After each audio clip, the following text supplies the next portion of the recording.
One of the biggest questions we get asked here every weekend at the brewery is, what do I do about warm sake? And should all sake be warm? And isn't traditional sake warmed up? We make only one sake that we recommend you warm up. It's called Needs of the Many.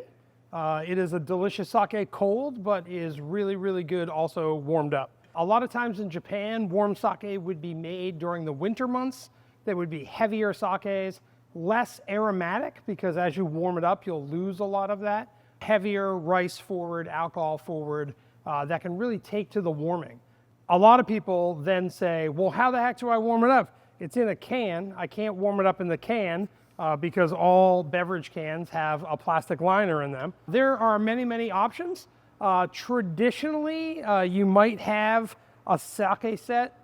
This is a very labware inspired take on that, but a larger vessel to hold the sake and smaller cups to drink the sake out of. So you would put sake in the larger vessel, it's called a tokuri, and you would submerge it in warm water and put a thermometer in there to get to the best temp that you would like.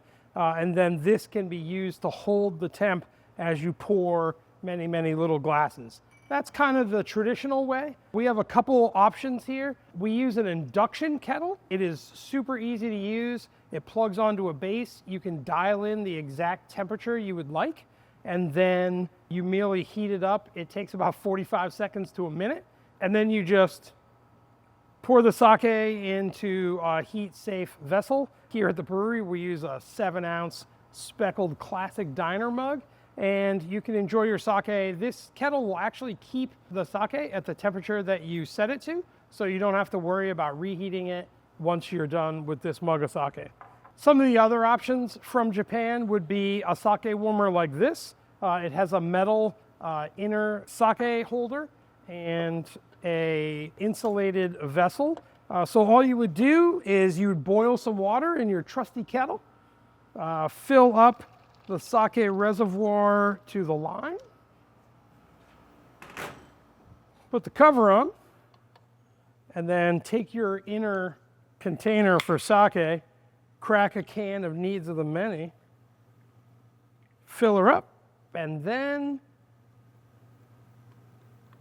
put the pitcher of sake in this really cleverly designed holder.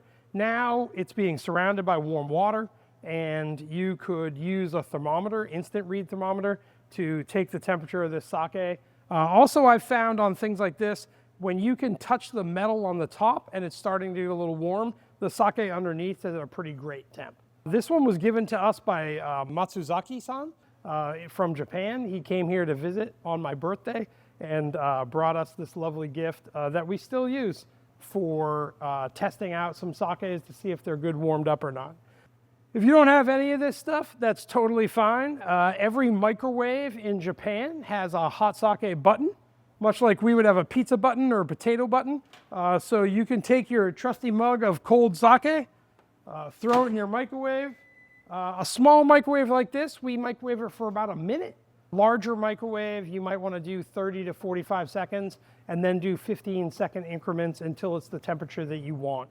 We recommend heating your sake to 110 Fahrenheit, which is about 40 to 50 C, and is a great temperature for drinking warm sake. The classic temperatures for warm sake are 30 C, 40 C, 50 C, 60 C, 70 C if it's something old or very cheap sake.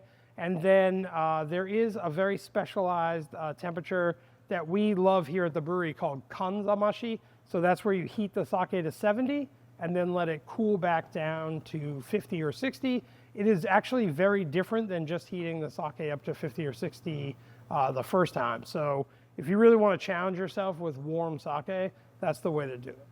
We make this one sake that we recommend that you warm up to serve, but we only serve warm sake here at the taproom when it's cold outside. Right now, there's 2 feet of snow out there, perfect time for warm sake, but we do not serve warm sake in May, June, July, August, September. That is traditionally how it's done in Japan. Warm alcohol drinks on a July day is nothing that I want to do.